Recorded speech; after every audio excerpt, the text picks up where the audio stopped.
Es martes 28 de abril de 2026 y nuestro querido amigo Carl Wilkerson está con nosotros. Bienvenido de nuevo, Carl. Encantado de estar contigo, Nima. Oí esta mañana que los brasileños estaban molestando contigo. ¿Por qué? Oí que Bolsonaro te estaba buscando. No, solo alguien que creo que ha estado en Brasilia, pero la mayor parte del tiempo estuvo en Río de Janeiro. Y decía, ese tipo con el que haces podcast desde Brasil es bastante bueno. Le dije que sí. Así que más le vale que se cuide. Lo van a atacar desde la derecha. Vuno maicino, vuno. Podría ser, sí. Su hijo será el candidato del partido rival contra Lula. Ya veremos qué pasa. ¿Cómo se llama? El tipo, Sí, el hijo. se me olvidó su nombre. Déjame, está bien. No es importante. Solo quería. Olvidé su nombre, pero es su hijo. Y él va a enfrentarse a Lula.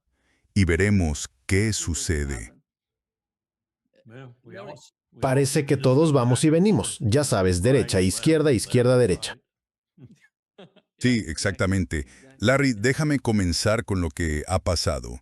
Quiero hablar de muchas cosas, teniendo en cuenta el conflicto, la guerra entre Irán y Estados Unidos y la reciente visita de los ministros de Relaciones Exteriores iraníes a 3 países, Pakistán, Mascate en Omán y luego Moscú en Rusia.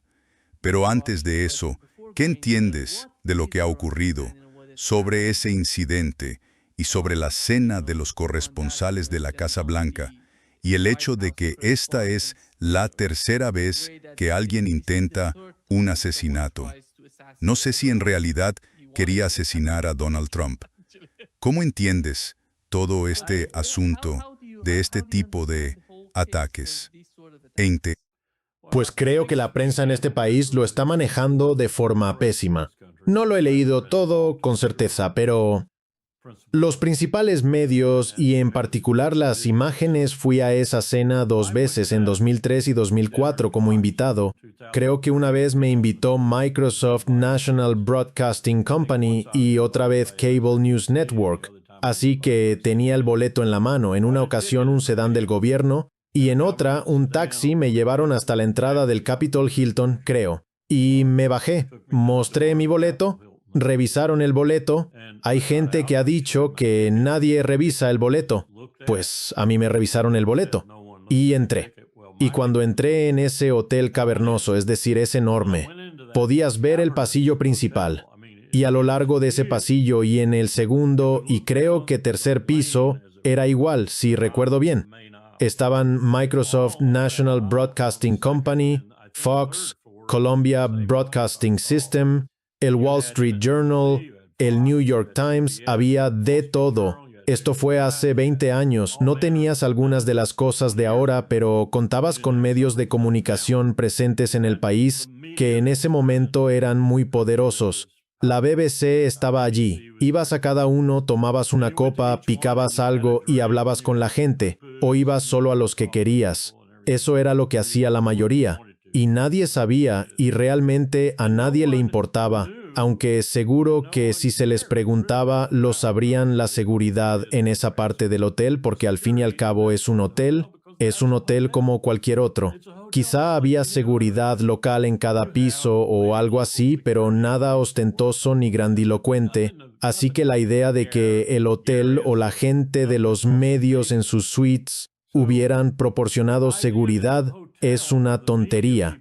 Quiero decir, quizá algún día si llegamos a dispararnos y matarnos unos a otros a cada minuto del día, cosa que por cierto parece hacia donde va este país, pero es absurdo pensar que vayan a pagar por seguridad para eso. Así que la idea de que debería haber habido seguridad en los pasillos y en las habitaciones y en todas partes es simplemente ridícula. La seguridad empezaba si el presidente iba a estar allí o el vicepresidente o alguna otra persona vinculada al servicio secreto. La seguridad empezaba con un arco detector de metales tipo aeropuerto, justo fuera del salón principal donde tendría lugar el evento. Te revisaban el bolso, te registraban el cuerpo. Si activabas el detector era igual que en un aeropuerto, un poco más serio que en un aeropuerto. Mi esposa, por ejemplo, protestó una vez porque le vaciaron el bolso, literalmente, y no me parecía una terrorista ni nada por el estilo. Así que había seguridad ahí. Luego entrabas, te sentabas, cerraban las puertas y el equipo del servicio secreto hacía su trabajo ahí dentro. Mi hija, por ejemplo, fue agente del servicio secreto y formó parte de un equipo de protección durante parte de su carrera. Su esposo fue agente de protección durante parte de su tiempo en el servicio secreto. Así que ellos me lo evaluaron y dijeron, sí, el servicio secreto no hizo esto, no hicieron aquello. Decían, el servicio secreto no hizo esto ni aquello, que estaban persiguiendo por los pasillos, ese tipo de cosas, pero básicamente se hizo conforme a como debía hacerse. Así que toda esta crítica sobre la seguridad respecto al presidente y la sala, creo que es una tontería. Quizá hubo algo de estupidez en los pasillos, con gente persiguiendo y disparando. Pero la gran pregunta que me surge al leer en el New York Times, creo, y que probablemente tuviste también, es que hubo 300,000 personas que manifestaron que todo aquello era un montaje, que todo era falso. 300,000 personas. Es mucha gente para decirle a un gran periódico que esto fue un montaje. Eso te dice. Y a mí me da igual si lo fue o no. ¿Qué piensa el pueblo estadounidense sobre Donald Trump en este momento? Que no les sorprendería que él, su esposa o J.D. Vance o cualquier otra persona montaran algo así. Y entonces surge también la pregunta, que la gente se hacía, bueno, ¿y qué pasó con el primero? ¿Y qué hay del segundo, en el campo de golf? ¿Por qué no hemos sabido nada de estas personas? No hemos oído nada sobre el estado de los casos. ¿Es esto todo un montaje cada vez que Trump necesita desviar la atención de sus problemas, como lo de Epstein o la guerra con Irán, o ambos? Creo que ese fenómeno es lo que realmente me asombra ahora, que los estadounidenses cuestionen tanto la veracidad de esto. Al fin y al cabo, este es un estafador, decía alguien. Es un estafador. Esto es una estafa. Esta es otra de sus estafas. No sé si lo es o no, y no puedo afirmar que nadie intentara realmente dispararle o que no fuera la persona que ahora tienen bajo custodia. Pero sin duda esto dice mucho de esta presidencia, ver todas las cosas que circulan sobre el presidente. Es alarmante en el sentido de que creo que él va tan rápido que puede que ni lleguemos a las elecciones intermedias sin que ocurran políticas y acciones indeseables. Siguiente era... Larry, los otros detalles sobre lo sucedido son los que nuestro amigo en común, Larry Johnson, lo que mencionó en nuestra última charla. La vi, dijo, ¿por qué? ¿Por qué intentaron salvar primero al vicepresidente? Buena pregunta. ¿Por qué fue eso? Algunas personas también lo escribieron, y podría ser, creo que fue mi hija quien lo dijo esta mañana, que él estaba más cerca y se dirigieron al objetivo más fácil y rápido de alcanzar. Al final llegaron al presidente, pero J.D. Vance estaba más cerca de la gente en particular que actuó tan rápido. No lo sé. Que sí.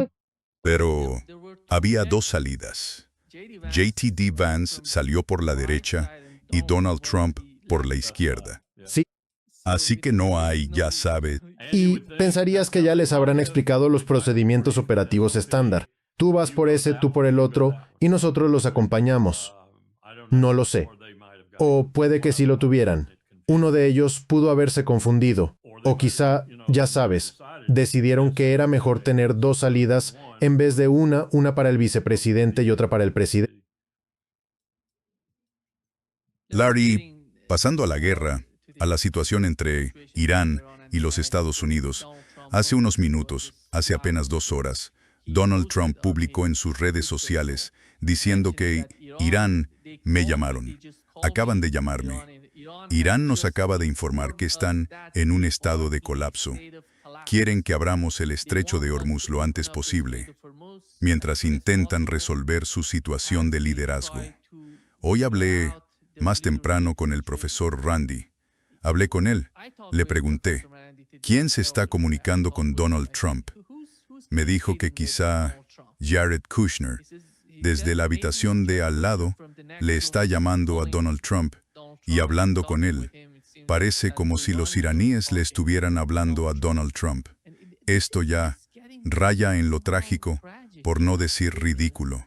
Cada vez que publica algo que, por cierto, es el presidente de los Estados Unidos y debería asumir esa responsabilidad, no le importa y publica de todo, y resulta que casi todo lo que publica es mentira. ¿Qué es eso?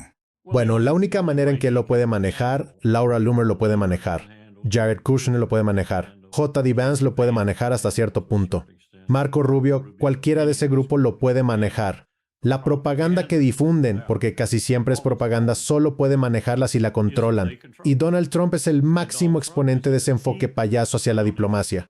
Los estadounidenses deben entender, aunque dudo que lo hagan, que el diplomático número uno de los Estados Unidos, como decía Colin Powell, como decía John Kerry, como decía George Marshall, es el presidente de los Estados Unidos.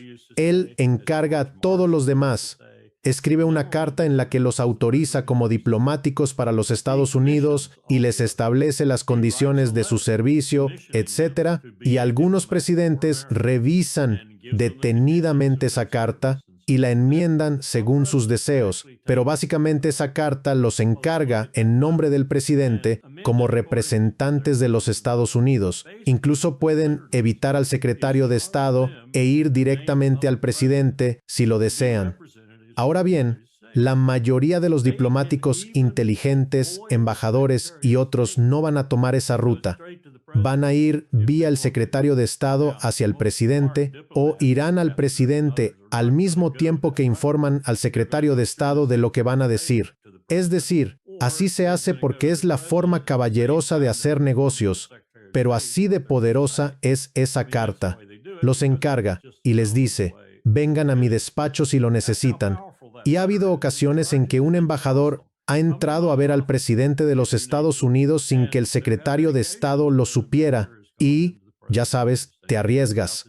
Si eres un designado político, no es gran problema, porque el presidente te nombró. El secretario de Estado no lo hizo. Así que con eso te puedes salir con la tuya. Eres multimillonario. Le diste $400 millones al presidente para la campaña o lo que fuera.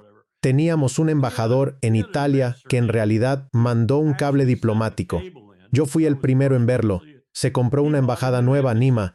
No le gustaba la embajada en Roma, así que se compró otra. Creo que pagó $400 millones por ella y nos lo comunicó. Era un donante muy acaudalado. Era, por supuesto, un funcionario político nombrado por el presidente. Y nos compró una embajada nueva. Ah, perfecto. Nos ahorró $400 millones. No sé si al final fue así. Así que estas personas actúan en nombre del presidente. Bueno, eso ya no pasa ahora. No hay nadie que siquiera entienda eso. Dudo que Marco Rubio pueda contarte lo que acabo de decirte. Lo dudo seriamente, que pueda decirte lo que te acabo de contar. Trump hace política con tweets. Trump hace política por sueños de medianoche. Hace política a través de Laura Loomer. Hace política a través de Kushner y Witkoff. Y nadie lo coordina. Nadie lo coordina, salvo el portavoz. Se coordina de esa manera. Todo lo que digas debe hacerme quedar bien. Saca el pecho. Muestra esa cruz cristiana y hazme quedar bien.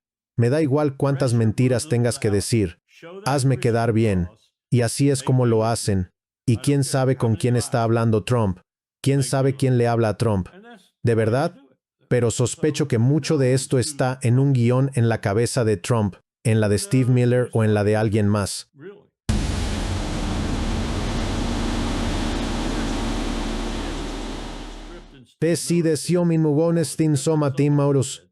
Y lo van marcando mientras avanzan, tratando de tenderle una trampa a los iraníes a los rusos y a los demás con comentarios que supuestamente emanan del presidente, pero también apostaría a que el 90% de esos comentarios no emanan del presidente. Vienen de gente encargada de mantener todo confuso, de dar la impresión de que las cosas van según los deseos de Trump cuando no es así, y de aparentar que estamos haciendo diplomacia cuando no lo estamos. Así es como funcionan. Sé que es increíble. Es totalmente increíble. No creo que haya habido nunca una administración así. No me refiero solo a Estados Unidos. Me refiero al maldito mundo entero, que es talos así.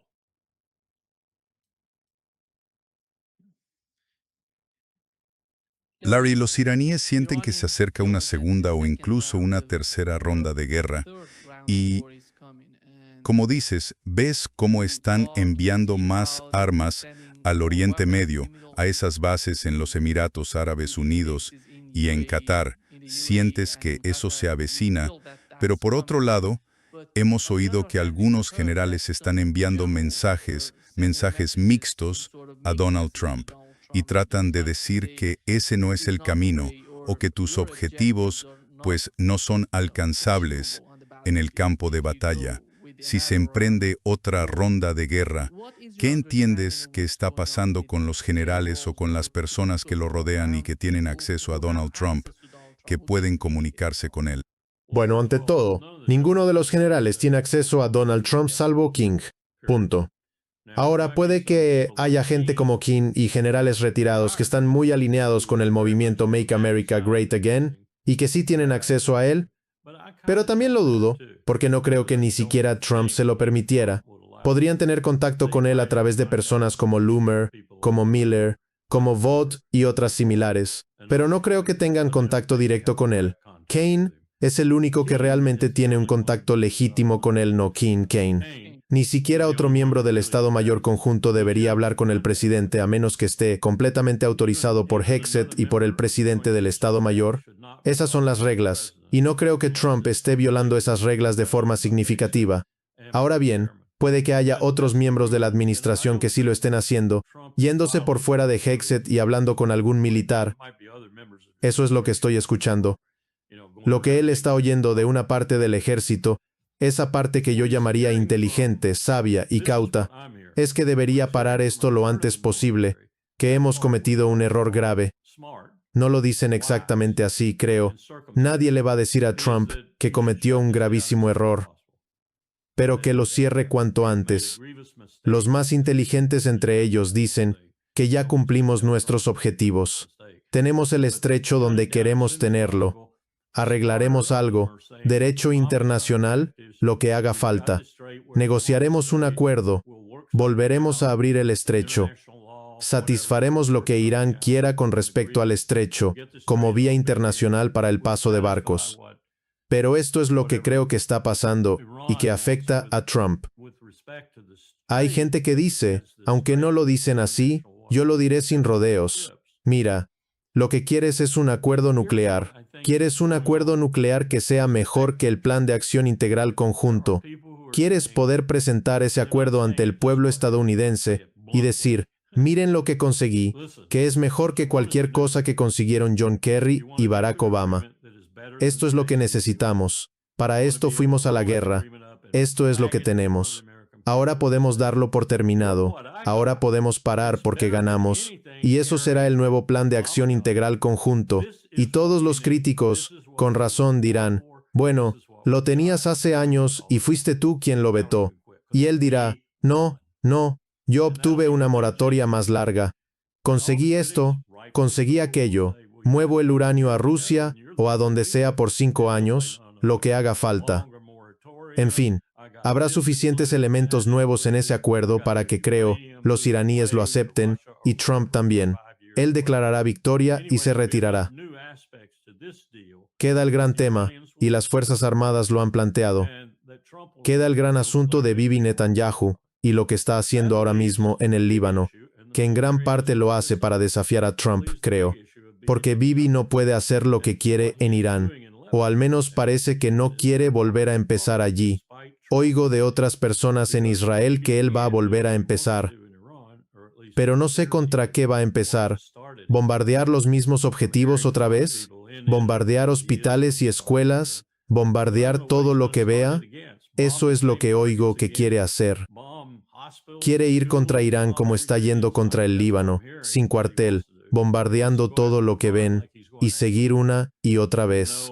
Para eso tiene que conseguir bombas de nosotros, combustible de nosotros y otras cosas de nosotros. En, en. Así que ahí hay margen de maniobra para Trump si quiere evitar que eso ocurra, sobre todo si mantiene este ritmo en el Líbano. Y su ritmo en el Líbano ahora mismo es absolutamente mortal. Está matando a todo lo que se mueve en el Líbano, incluidos los cascos azules de la Organización de las Naciones Unidas, incluidos civiles libaneses inocentes. No sé cuánto tiempo más podrá seguir esto antes de que él sea absolutamente vetado de por vida para estar en cualquier lugar del mundo que no sea Israel. Pero eso es lo que está haciendo. Eso es lo que quiere hacer Trump, sin embargo. Eso es lo que estoy escuchando. Y eso es lo que el ejército está apoyando. Declarar la victoria y marcharse. Y proclamar la victoria con ese papel. Puede saludar al pueblo estadounidense y decir, conseguí un mejor acuerdo sobre el tema nuclear. Y, al fin y al cabo, eso era lo que realmente buscaba. Entonces, Obama lo hizo, lo dio por terminado y se fue otra vez. ¿Qué hace Israel? Esa es una gran pregunta. ¿Y qué hace Irán con respecto a Israel? ¿Acepta Irán lo que probablemente será un anexo a este acuerdo y deja de enviar cohetes y misiles a Israel e instruye a Hezbollah para que haga lo mismo? No estoy seguro de que Hezbollah les obedezca, pero supongamos que sí, por un momento. ¿Hace Irán eso en conjunto con esto, ya sabes, Trump declarando la victoria y marchándose? Porque no parecerá mucho una victoria si eso no ocurre también. No lo sé. No creo que tenga ese tipo de control sobre Netanyahu, ni lo tendría sobre Bennett y Lapid si llegaran a derrotar a Netanyahu en las próximas elecciones, si es que se celebran. Así que creo que sigue siendo una gran pregunta. ¿Qué hará Israel incluso respecto a este plan recomendado por la gente más sensata del ejército de Estados Unidos? Si este plan parece funcionar, ¿qué hará Israel para estropearlo? Creo que esa es una gran pregunta. Creo que estás señalando algo crucial e importante, que está relacionado con lo que Irán está proponiendo ahora, con la versión actualizada de su oferta. Están intentando. Esta propuesta está en 3 pasos. El primer paso será poner fin a la guerra en todos los frentes, hablando básicamente de Irán y del Líbano. Sin lograr el primer paso, no pasarán al segundo, que sería el estrecho de Hormuz. Eso también era uno de los 10 puntos, de hecho, si lo lees detenidamente. Era el punto número 1 en ese plan de 10 puntos. ¿Pero cómo? Porque es imposible ahora mismo con la forma en que Israel se está comportando en la parte sur del Líbano. Básicamente están ocupando la parte sur del Líbano. No nos vamos a ir de aquí. Sí, y salvo que Trump esté dispuesto a imponerse, creo que nos quedamos con eso. Y eso me parece un obstáculo para un acuerdo final o, ya sabes, para que Trump declare la victoria y se retire. No puedes hacer eso si Israel sigue allí y Hezbollah sigue dándoles una paliza todos los días. Y por eso están haciendo esto. Por eso lo están haciendo. Quiero decir, siempre han querido destruir el Líbano. Siempre han querido, ya sabes, cada 10 años lo hacen de todos modos. Ahora prefieren, como hicieron en el 82, de verdad, simplemente destruirlo por completo, ocuparlo, tratarlo como Jerusalén Este, como la Cisjordania, como les gustaría tratar Siria, pero se vieron distraídos. Y Netanyahu ve esto como una vía para lograrlo, y no se rendirá hasta conseguirlo, y además se está enfadando cada vez más. Se nota, se enfurece más y más cada vez que recibe un informe de las Fuerzas de Defensa de Israel que dice, o sea, nos están destrozando. No sé si hay alguna diferencia entre Benjamin Netanyahu y la oposición, es decir, Naftali Bennett junto con Yair Lapid.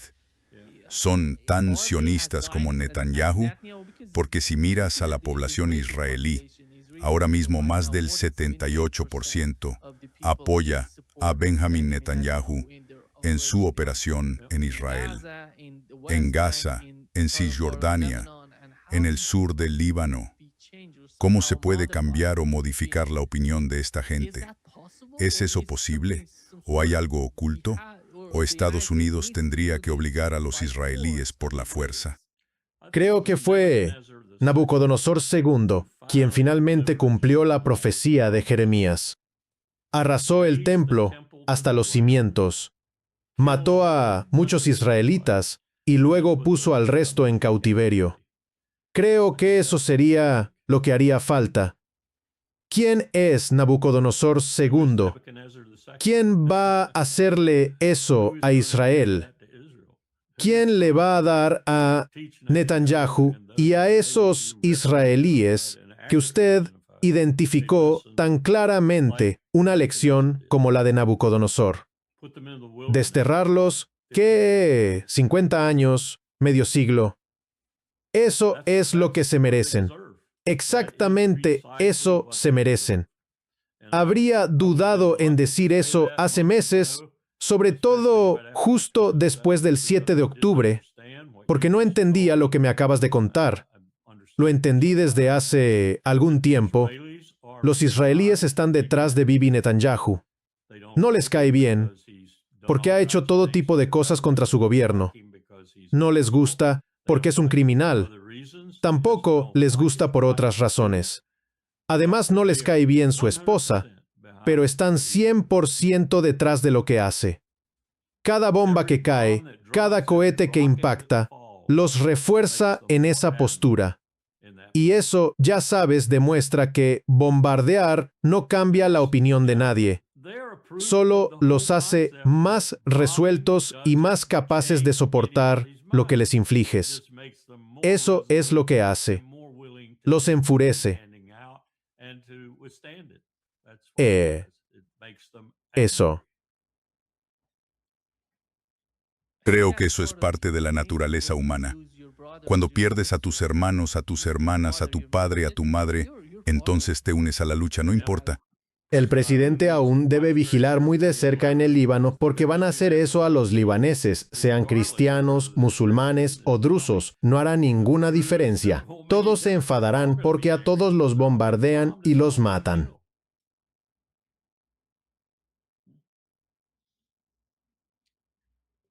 Larry, dejando de lado el primer paso, que sería, como hemos dicho, poner fin de forma permanente a la guerra entre Irán y Estados Unidos y entre el Líbano e Israel. La segunda parte sería, ¿quién va a hablar? ¿Quién podrá hablar con los iraníes?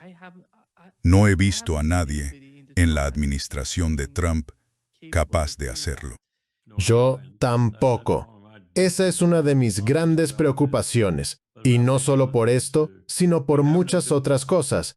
No tenemos diplomáticos. No tenemos diplomáticos. Despedimos a todos los que siquiera se parecían a diplomáticos en el Departamento de Estado. Hemos contratado a un montón de enchufados políticos.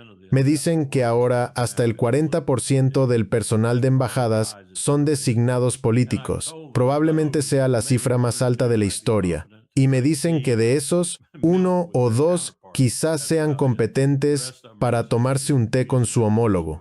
Eso es todo. El resto solo quieren usar su cargo para hacer dinero en el país donde estén y conseguir contratos y contactos de negocios. Así que Trump nombró a toda una comitiva de personas como él para sus diplomáticos. Así que no tenemos diplomáticos. Por lo tanto, no tenemos diplomacia.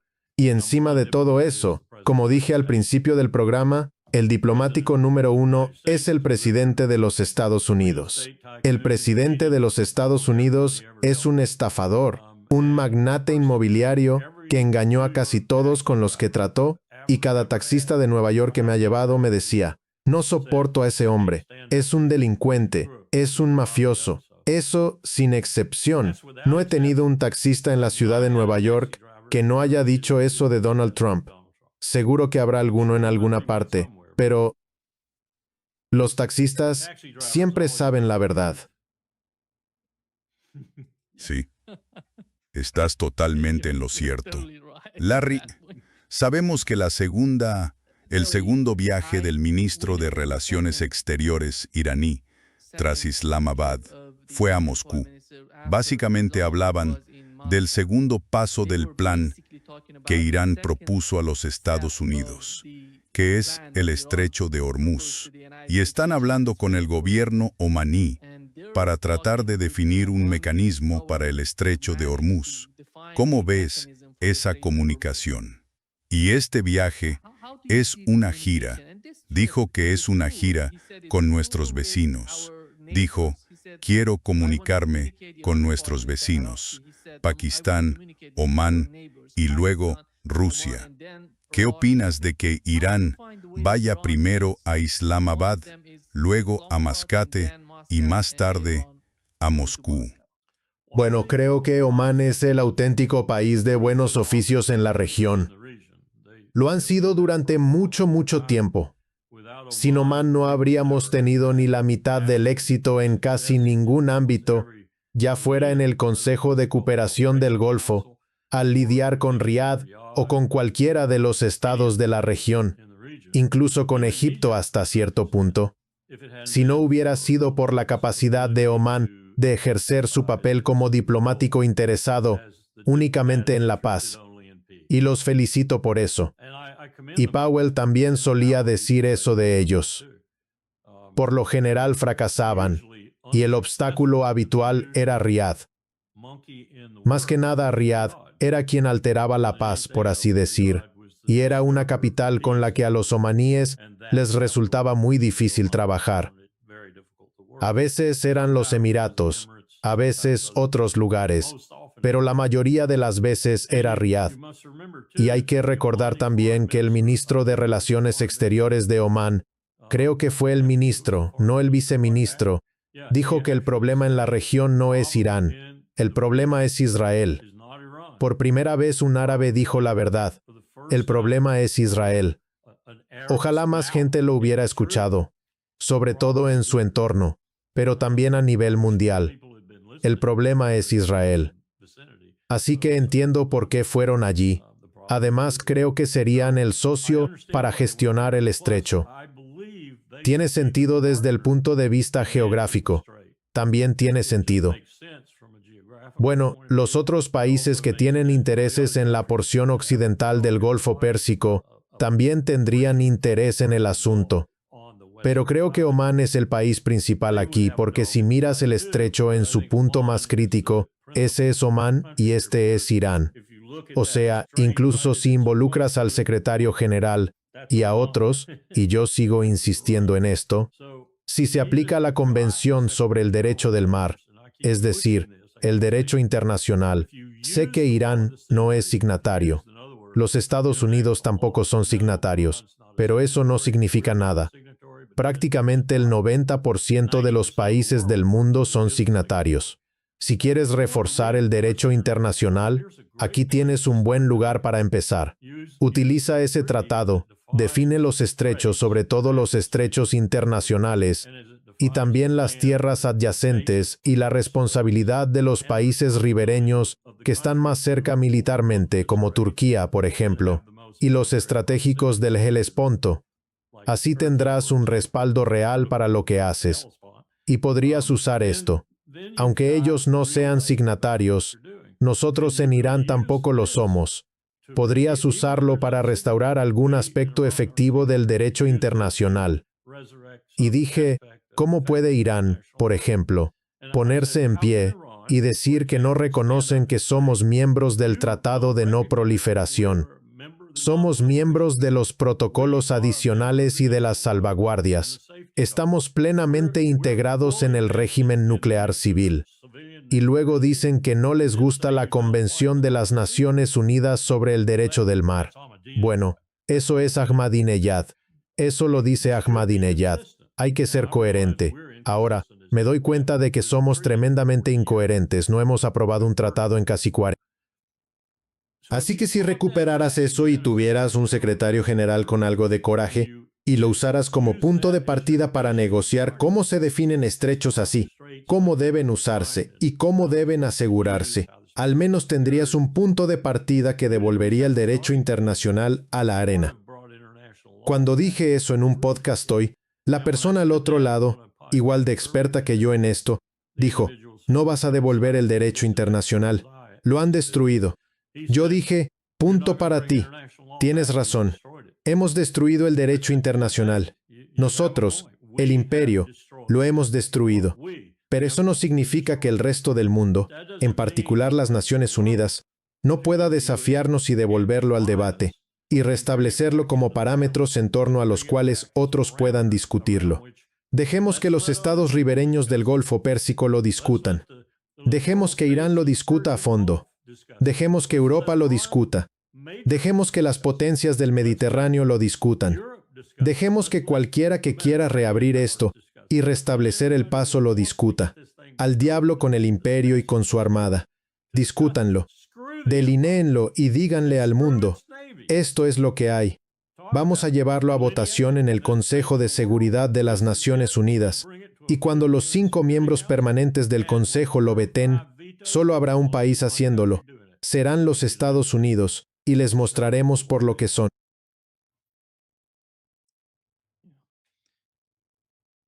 ¿Qué opinas, Larry?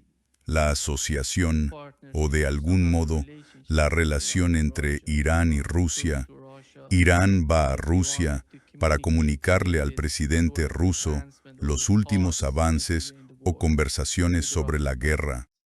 Bueno, después de esa rueda de prensa que escuché 3 veces con Putin, me dije a mí mismo, la primera llamada que hará Donald Trump mañana por la mañana será a Vladimir Putin, hablará con él y tendrán un intercambio. Y Trump querrá saber qué quisiste decir. Y Putin dirá exactamente lo que dije. Y Trump dirá, bueno, parecía que casi te ponías del lado de Irán. Y Putin dirá, lo estaba. Y a partir de ahí irá cuesta abajo. No lo sé. Realmente no sé qué dirán. Pero apostaría que Trump llamará a Putin en las próximas 24 horas porque habrá visto esto. Se lo habrán mostrado, creo. Y de eso se trata la presidencia de Trump. ¿Qué le muestran? ¿Qué le dicen? ¿Lo ocultan? Creo que muchas veces sí, especialmente Hegseth.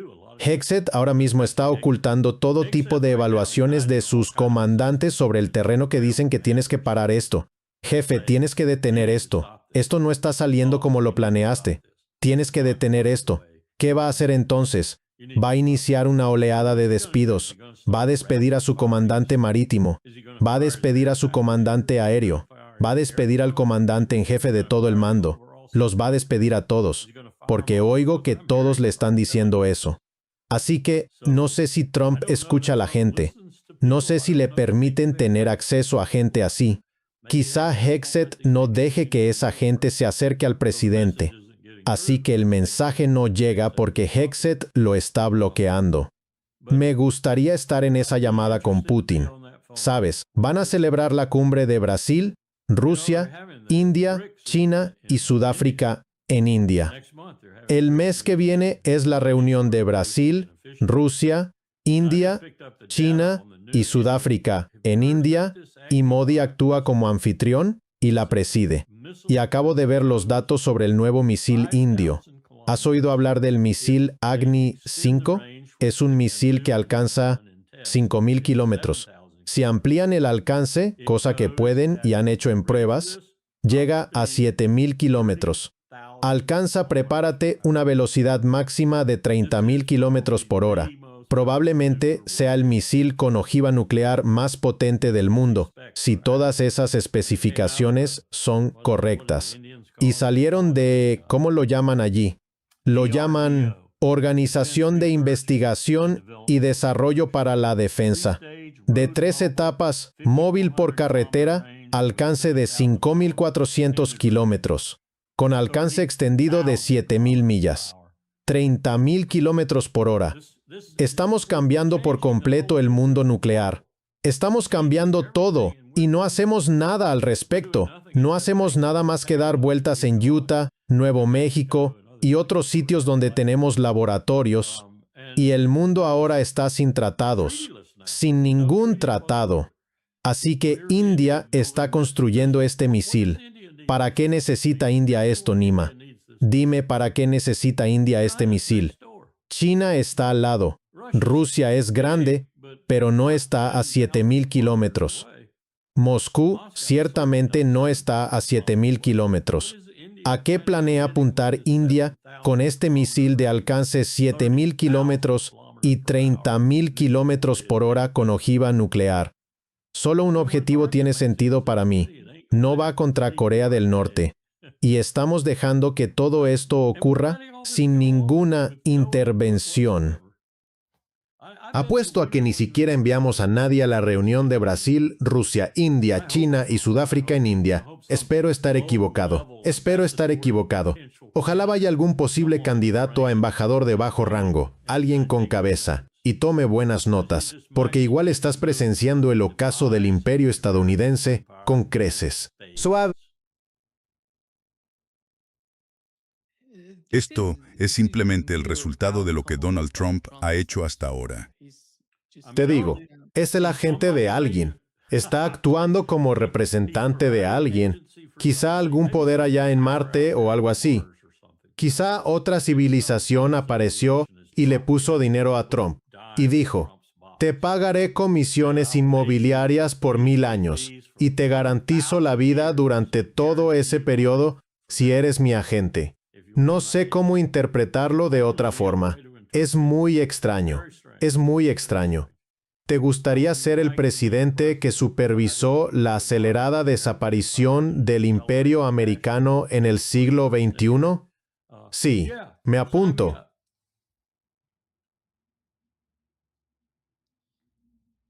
Hubo otra reunión, Larry, en Kirguistán.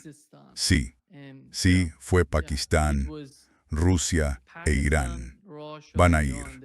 Pero hubo una reunión bilateral entre Rusia e Irán en la que el viceministro de Defensa iraní dijo que Estados Unidos ya no está en posición de dictar sus políticas a naciones independientes.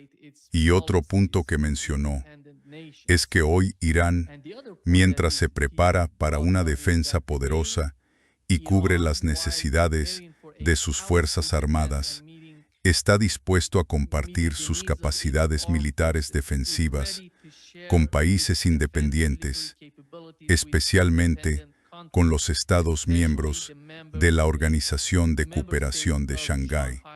Esto, ya sabes, Larry, no se trata solo de la guerra en Ucrania. Creo que las políticas de dos administraciones en Estados Unidos, la de Biden y ahora la de Trump, han obligado a Rusia a mejorar su complejo militar industrial. Sí, Y están haciendo lo mismo con Irán, porque ven que no tiene sentido negociar ni tener ningún tipo de conversación con Estados Unidos. Tienes que fortalecer tus fuerzas militares para comunicarte con Estados Unidos. Este es el resultado. Así es como ven lo que ocurre en el campo de batalla. creo que tienes razón. Y en cuanto a las posiciones, Tayikistán, Kazajistán y Uzbekistán, todos esos países ahora influenciados por el tirón de China hacia el este, estarán con ellos. No porque fueran repúblicas soviéticas, sino porque ven la realidad del desplazamiento del poder. Y eso se refleja. Saca tu mapa y mira el mar Caspio y verás cómo es esencialmente un lago enorme a través del cual Rusia puede reabastecer a Irán hasta que se congele el infierno. Sin interferencias, porque todos los países ribereños del mar Caspio están de su lado en esto, o al menos son neutrales y no van a interferir en el tráfico. Así que podrían enviar todo lo que quisieran. Es lo inverso de lo que hicimos para la Unión Soviética en la Segunda Guerra Mundial, por el Golfo Pérsico, a través de Irán y hasta... Stalingrado jamás habría sobrevivido si no fuera por esa cadena de suministro. Ahora está al revés. Está invertido en cuanto a la dirección y también en cuanto a las partes interesadas. Las partes interesadas son las afiliadas a la Organización de Cooperación de Shanghái, a Rusia y a los países del Grupo Brasil, Rusia, India, China y Sudáfrica. Y, como acabas de señalar, llevan décadas del lado de Irán.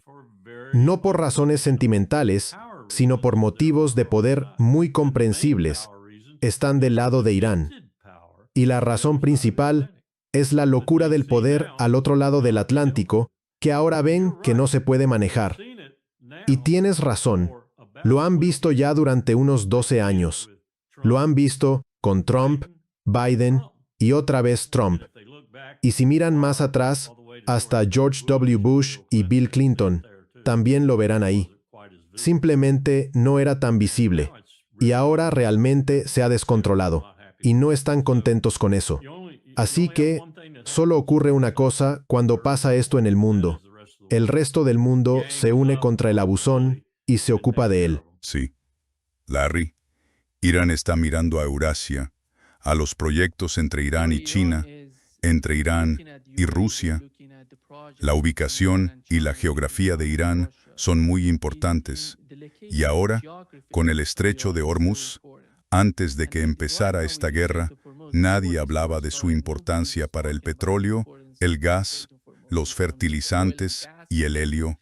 Es mucho, solo considerando lo que está pasando en el Sahel. Para la mayoría es increíble. Nunca lo habíamos pensado.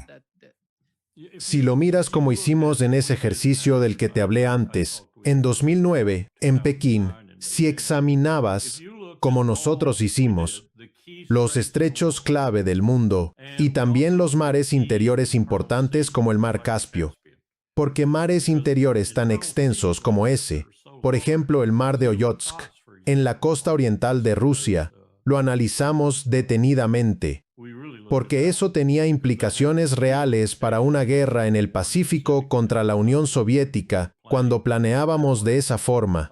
No es el único, en otras palabras, hay lugares en todo el mundo. Escribí un artículo sobre esto en el Colegio de Guerra Naval y señalé en él, curiosamente, cómo un pequeño destacamento de marines insertado estratégicamente en estas zonas en momentos críticos con la tecnología de misiles adecuada a su disposición, ya fuera llevada por ellos mismos en combate o coordinada desde el espacio con satélites y demás, podría controlar el mundo.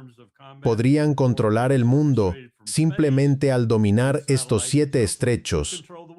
Bueno, lo que estamos descubriendo ahora es que eso es cierto con el estrecho de Hormuz. Pero yo diría que lo mismo valdría para el Bab el-Mandeb, para el estrecho de Malaca y para casi cualquiera de estos estrechos críticos si fueran disputados, como lo está este ahora, y si alguna potencia intentara hacerse con su control total. Pasaría lo mismo, y tendremos que enfrentarlo en el futuro si no resolvemos este adecuadamente.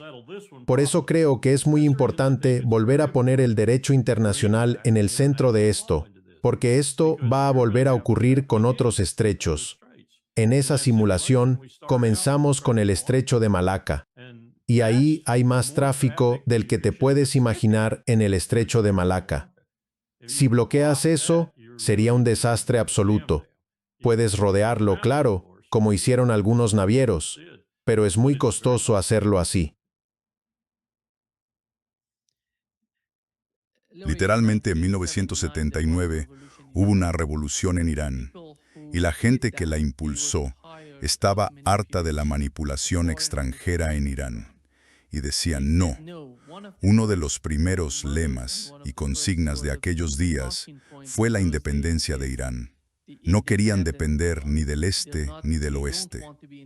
Lo dijeron en los primeros años de la revolución. Después empezó la guerra entre Irán e Irak y vieron cómo Occidente y Oriente apoyaron a Saddam Hussein contra Irán. Ese sentimiento creció y empeoró. Y cuando tuvimos el nuevo liderazgo en Rusia, diría yo, eso cambió la naturaleza de la relación. Desde que el presidente ruso, Vladimir Putin, asumió el poder en el año 2000, comenzó a cambiar, poco a poco, la naturaleza de la relación entre Irán y Rusia. Hoy, de alguna forma, es increíble.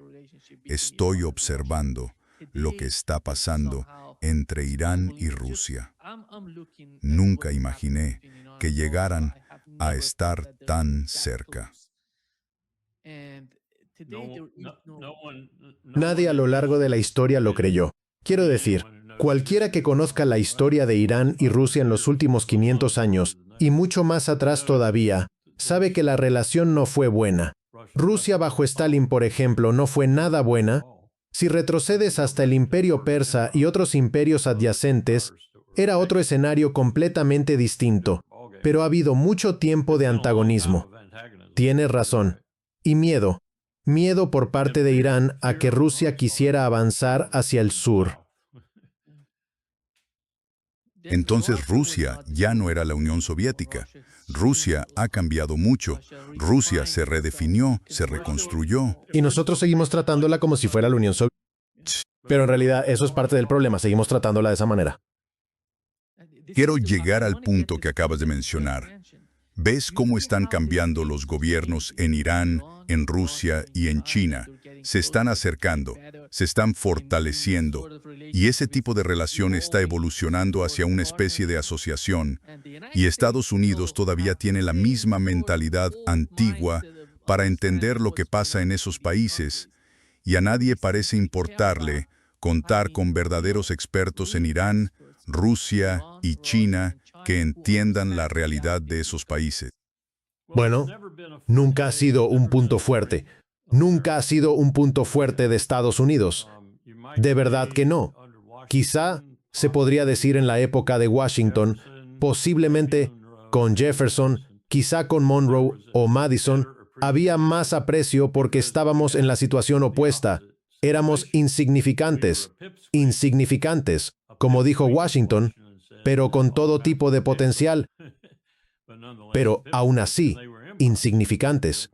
Y existían los imperios, el imperio francés, el imperio español, el imperio británico, el imperio ruso. La gente olvida que teníamos al imperio ruso al oeste, dándonos problemas de vez en cuando. Así que en esa época tenías que ser hábil. Tenías que ser hábil en la diplomacia y en el arte del trato, por así decirlo, el trato real, donde te comprometías con España para apaciguar a Francia y a Gran Bretaña. Tuviste una pequeña guerra con Gran Bretaña en 1812 y demás, pero sobreviviste y lo hiciste en buena medida gracias a tus diplomáticos. Ya no nos importa, ya no hacemos eso. Simplemente no hacemos diplomacia. O vas por nuestro camino, o te bombardeamos, o te sancionamos, o ambas cosas. Y eso es anatema para el 60 o 70% del mundo, que hoy en conjunto nos iguala y que quizá, con China incluida, nos iguala también, como una nación igual a nosotros. Así que está cambiando y no le prestamos atención. Y ahora es el momento de volver a la diplomacia. Necesitas la diplomacia mucho más cuando estás superado en número y en armas que cuando tienes al bloque imperial. Y no sabemos cómo hacerlo. Simplemente no sabemos cómo hacerlo. Sí. Larry, si tuviera que señalar la razón principal, porque siempre hablamos del declive del imperio de Estados Unidos, diría que es esta política de suma cero, que en cada aspecto, ya sabes, en la política y en la economía de Estados Unidos, la forma en que quieren presionar aranceles, sanciones, todo se basa en la lógica de suma cero. No hay alternativa en el liderazgo de Estados Unidos ahora mismo. Eso es exactamente lo opuesto a la diplomacia. No puedes hacer diplomacia si siempre crees tener la razón. La diplomacia consiste en el compromiso. Exacto. Es un compromiso inteligente. Sí, compromiso inteligente, pero compromiso. Ganas tú, pero también dejas que la otra parte gane. Irán hace lo que quiera con sus movimientos en el estrecho, y eso es razonable, y los barcos del mundo pueden pasar por allí. ¿Qué tiene de difícil eso? Lo difícil es Washington y, hasta cierto punto, Tel Aviv.